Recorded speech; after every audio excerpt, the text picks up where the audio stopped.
Feng Shui Consultancy. www.pakbettv.com. Ang foundation ng swerte ng tao mga kapakbet ay nasa kanilang pag-iisip o kanilang manifestations.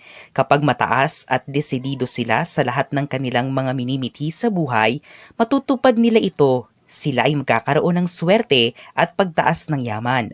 Ngayong Year of the Wood Dragon 2024, ito ay applicable pa rin mga kapakbet.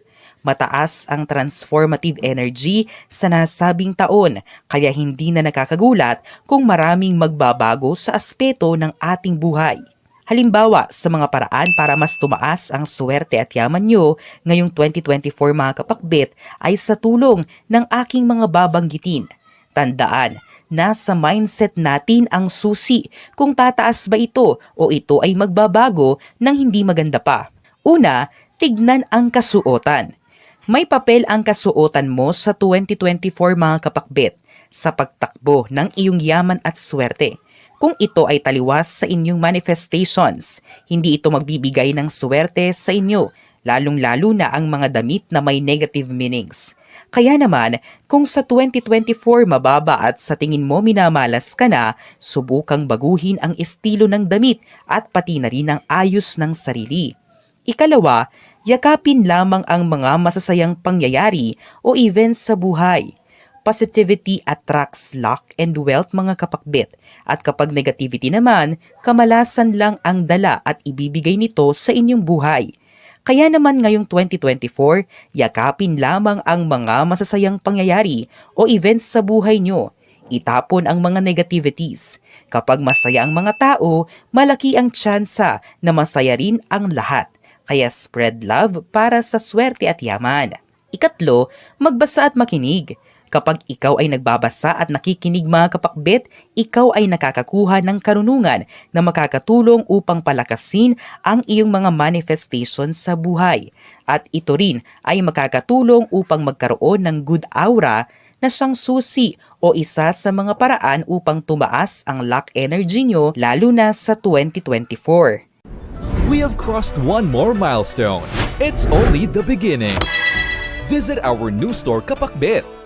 Unit 1004 Cityland Shaw Tower, corner St. Francis Shaw Boulevard, Mandaluyong City.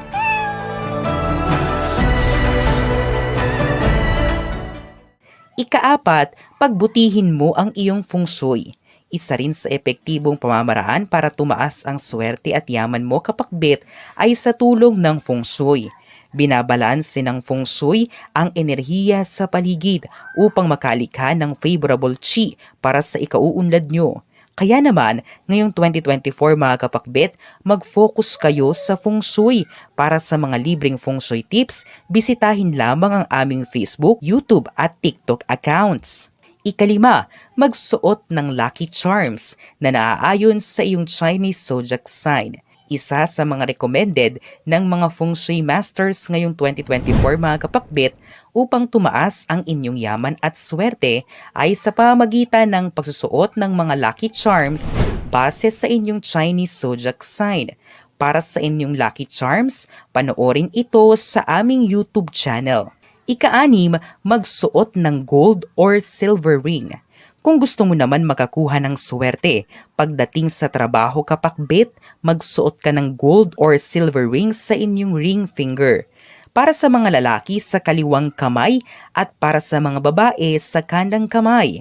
Balutan nyo ito ng red string ng 3 beses sa loob ng 1 linggo o 7 araw mga kapakbet.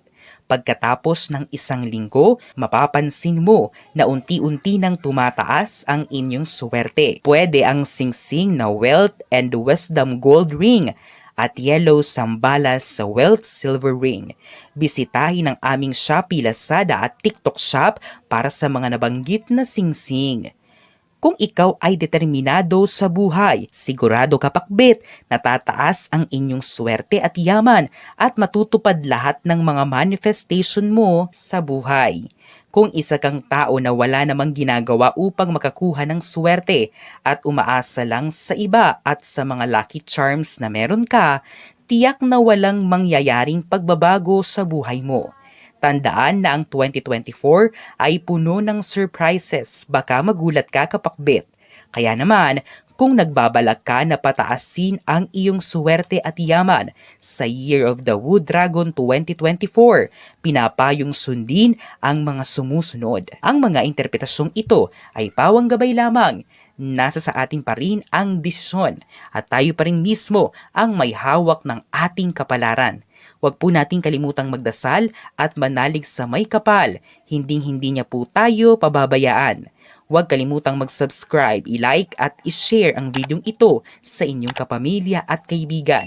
Maraming salamat sa panonood, mga kapakbet.